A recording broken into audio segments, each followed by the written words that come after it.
personal stuff aside, just temporarily, to work on the common thing. So, for example, does anybody feel like it represents their position that it was a good idea for your family and your children to take on the liability of private bankers' playboy mistakes? So it's like, does anybody feel like that represented their position? Step forward. I've not met anybody who feels like the bank bailout actually represents their position.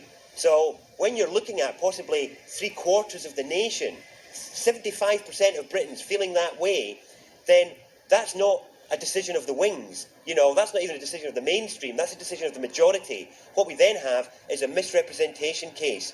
And we can immediately, as a nation, do what the Icelandics did, basically, and turn around and say, do you know what? The British people and our children do not want to accept liability for your private banker's mistake. Get off our island. When the recession hit in Iceland, they were sitting in a much worse situation than we are now. But they handled it a little differently. In fact, they completely revolted. They rebelled. They went nuts. They went down to the parliament and they started throwing rocks.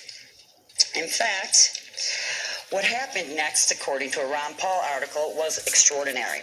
The belief that citizens had to pay for the mistakes of a financial monopoly, that an entire nation must be taxed to pay off private debts, was shattered, transforming the relationship between citizens and their political institutions and eventually driving Iceland's leaders to the side of their constituents. The head of state, Olafur Ragnar Grimsson, refused to ratify the law that would have made Iceland citizens responsible for its bankers' debt and accepted calls for a referendum.